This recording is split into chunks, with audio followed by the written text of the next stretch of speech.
Welcome back, everyone. It is Tuesday, April 8th, and the MLB, our three favorite picks, are on the way. As always, it's Austin, joined by Logan. Unfortunately, we got to recap another losing day. It's just been a terrible start to the season. Feel like a broken record.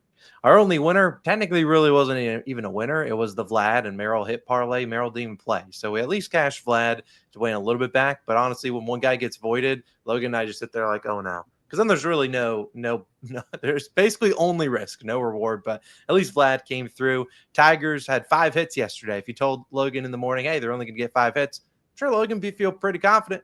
Yeah, they had a 3-run homer, and Rodon couldn't hit the plate.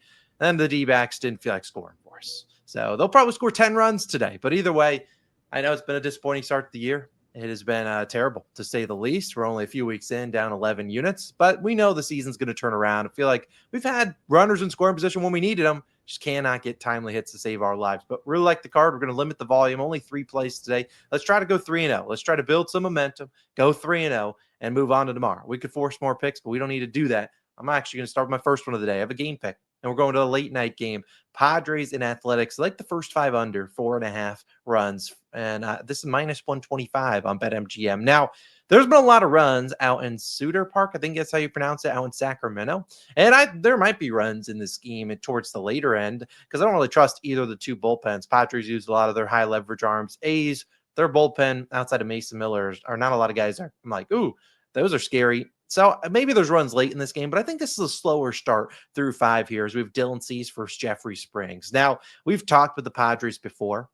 They are a team that I'm not necessarily too scared of when you see a lefty, and Jeffrey Springs is a lefty. And you look at Springs so far this season, it's rocking a 4 ERA with a 1.44 whip. He has been solid. Now, he is not probably going to go out there and pitch a master class, but I think he can go out there and give us a shot at cashing this bet, which is all we're asking for. He's made 2 starts this year. 1 in Sacramento and 1 not there. His first start of the year, a great one out in Sacramento. 6 innings pitched, 1 earned run, or actually that was in Seattle. He pitched really well. Then he went into Sacramento, didn't pitch too well, went in there, 3 innings pitched, 4 earned runs. So not the greatest start, but again, he faced a pretty good Cubs offense. Has been really good against left-handed pitching this season, and they've been really good in general. Now, as I said, the Padres are a team that against lefties, I'm not necessarily too afraid of them. They do have a lot of talent in there. We know that. But against lefties last year, their WRC plus compared to righties was 97 versus lefties, 116 versus righties. This year, it's 104 versus 131. So again, you see a big tick down. And why is that? Because some of the guys they rely to get on base, Luis Arise, Jackson Merrill, those guys don't have the greatest splits. Jake Cronenworth don't have the greatest splits versus left-handed pitchers. So we end up seeing who I think to be Xander Bogaerts batting in the cleanup spot. And knock on wood, Xander Bogaerts not a guy I'm necessarily too scared of. Also, he's 2 for 10 lifetime versus Springs. So if he does come up, 2 outs, runner in scoring position, hopefully Springs can navigate that. His under 2.5 earned runs is sitting at about minus 160. So I think he can go out there and give us a shot. I'm not asking for, 6 innings pitched, 0 earned runs like he did in his first start, but also in the last start, much worse. He couldn't find the strike zone, 4 walks. I think he can go out there, pitch decently today, maybe 1 or 2 earned runs through 5. We'll take that. Then the other side is Dylan Cease. Similar to the Padres, they're actually the opposite. They're much better against lefties than they are against righties. Now, Dylan Cease only made 2 starts this year. One, he went and gave up 3. The other one, he gave up 1 earned run. So not terrible. But as I said, the Athletics much better against lefties. Last season, their WRC plus versus lefties was 106. Versus righties, 99. This year, 98 versus 201. Or I might have flipped those in order. But you get this point. Yesterday, the Athletics did a good job of getting to Michael King. He just didn't have the strikeout stuff. What do you have, 1 or 2 Ks, something like that? Today, I see Dylan Cease pitching well against them. Last year, he pitched against them 6 innings, pitched 1 earned run. Dylan Cease is a guy he has the strikeout pitches, and he also can get you some weak ground balls and things like that. I think this is a slower start to this game. Maybe those runs late. Just need first 5 innings under 4.5. My favorite game pick of the day. Let's get these game picks up and moving. Let's start heating up on them. And I think this one is a winner. But I'm going to throw it to Logan. He has his favorite game pick of the day. And yesterday, although it didn't count, we really liked Royals money line. They came through. Today, you got a money line, Logan. Who you rocking with? Yeah, of course it doesn't count when I love it.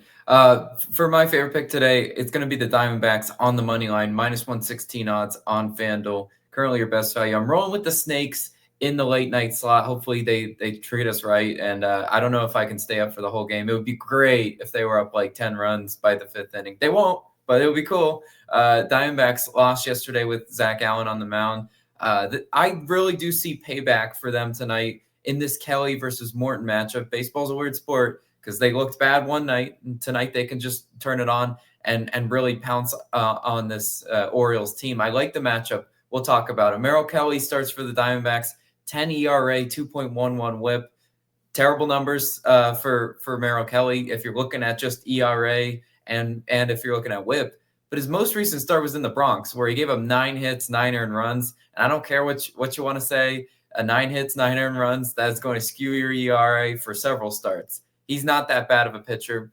Merrill Kelly just obviously faced a red-hot Yankees team that had his number in that start. But his home start prior to that, he had a 1.69 ERA, 5 1/3 innings pitched, 3 hits, 1 earned run.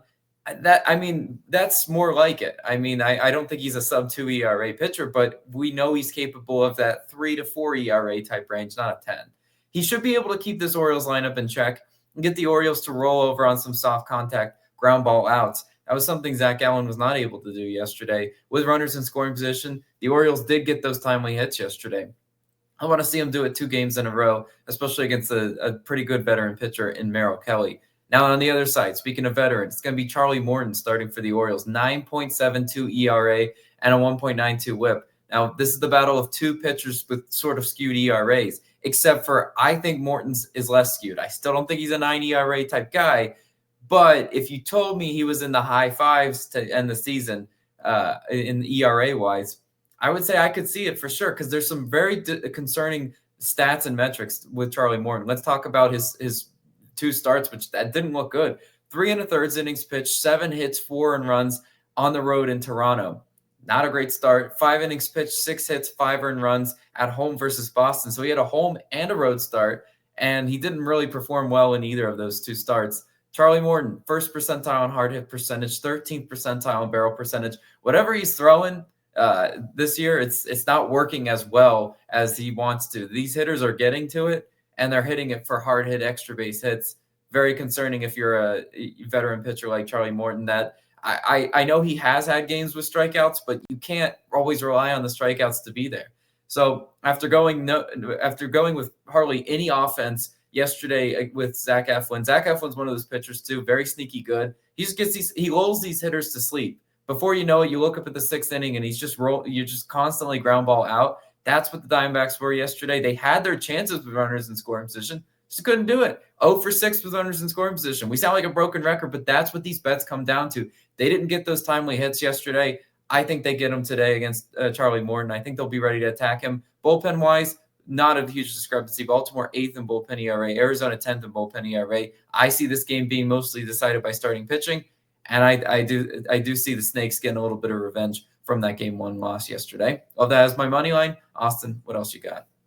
Yeah, I got a hit parlay. I would like to say yesterday's hit, but didn't really feel like a real winner. We'll see if we can get these hit parlays going. Last year, they were one of our better picks. Hopefully, this one can pay today. Now, you probably know these 2 fellas. I think they're in pretty good matchups, and let's hope they can come through for us, because we are back in Shohei Ohtani, and we're back in Bobby Witt Jr. Both to record a hit. Simple as that. We don't need 2 bases. We don't need a home run. We just need 1 hit. Could be as easy as a single. Could be a bunt single. I don't care how you get it done. But I do like both these 2 guys' matchups tonight. I actually kind of like both of them for 2+ bases, if we're being honest. But I rather just trust them each to get a hit at -115 on DraftKings. I got to put a reminder out there. DraftKings, Bet365, almost any book besides FanDuel. If you place it there, which you can, the odds of either of these 2 guys not playing probably pretty slim. They're normally out there every single day. But again, if FanDuel, if one of these guys doesn't play, like Jackson Merrill yesterday didn't, and they end up coming up late in the game, pinch hit, FanDuel's going to grade you as a loss. So be careful there. I don't want you complaining. I already told you 10 times. You won't see me bet really any hit parlays on FanDuel. I just won't do it. But let's talk to these 2 guys. Now, Shohei Ohtani yesterday tried hitting for the cycle. Had a home run, had a triple. I think he had a single in there. Ended up getting walked in his last AB. But today, he's back on the road, taking on the Nationals. And I'd love to say, hey, the matchup here, Brad Lord, he's going to torch him. Look at the pitches. But Brad Lord is a reliever. He doesn't really start too often. I think he's coming in for a bulk relief appearance tonight. I'm not too worried about him. He's a righty. I love that righty on lefty matchup. And honestly, the guys after him, the Nationals bullpen, not all too scary. I consider backing the Dodgers team total over, but that's too juiced. I'm 4.5, so like minus 140. I think if you're going to get to 4 or 5 runs, Otani's going to have to be doing some damage. I also like him. He's normally swinging the bat up there. Unless they're intentionally walking him, he's swinging, trying to do some damage. So again, bat lead off on the road. Very good chance he sees 5 plate appearances today, given what the Nats are rolling out there. So I do like Otani. And then you get the Bobby Wood Jr., who yesterday he went 0 for 4. And I mean, it'll be hard pressed if I see Bobby Wood Jr., Bobby Two Bags, as we call him here. If he goes over, it's going to be hard for me not to back with the next game, regardless of who he's facing, because Bobby Wood Jr., how often does it go back to back games 0 for 4 or 5? Not too often. Today he'll face Pablo Lopez. Now, against Lopez, if you look at his career numbers, 3 for 14. Pablo got the better of him back in 2023, but last year when Bobby was really, really good, 2024, he went 2 for 5 off Pablo Lopez with a double and a home run, which I like him for 2 bases. But also yesterday, Bobby Wood Jr. had 2 very hard hit balls that just didn't drop. So he got a little unlucky. 2 500 or better expected batting averages, both didn't fall. This is a guy, Bobby Wood Jr., prior to that, had a hit in 3 straight, was starting to heat up. Yesterday just didn't come through. I don't mind the righty on righty matchup here. Pablo Lopez a little bit better against righties than lefties. But at the end of the day, it's Bobby Wood Jr. at home in Kauffman Stadium. I'm going to roll with him regardless of who he's facing. Pablo Lopez also a guy that's not afraid of pitching to Bobby Wood Jr. He will throw him strikes because he thinks, hey, I'm not afraid of the best hitters in the league. Bobby will get some plate appearances and get some opportunities here. That's all we can ask for. Come off a hitless game, I back him. Those are basically the rules. Bobby will get a hit today. I have full faith in him. And if he doesn't get a hit today, oh, dang it, I'm going to maybe want to back him tomorrow because how often would he go 3 straight? It ain't happening. I really like Bobby Wood Jr., really like Otani. Both guys in pretty good matchups here. I think they both deliver us with a hit parlay. So our 3 official picks of the day, you see it? Otani and Bobby Wood Jr. to each record a hit. We have D-backs on the money line. And we have the Padres and Athletics under 4.5 in the first 5. No nerfy today. Let's just try to go 3-0. Let's get a sweep before we start rolling out some more nerfies. Of course, the one we didn't take, Reds Giants. Sweat free. Don't even know if there was a single base runner. Maybe Ellie. I got on a single, but of course that's how it is. But I think today's a great day, and Logan and I are going 3-0. We're going to build some momentum going into Wednesday. We will bring it back Dinger Tuesday, but let's be honest, no one's really hitting a lot of homers right now. The weather's not great, so we're kind of turning towards hit parlays, turning towards an under in Sacramento. Hopefully the D-backs and a dome can come through for us. Either way, NBA video live on the screen in a few hours. I'll see you guys then. See you guys in the next one. Peace.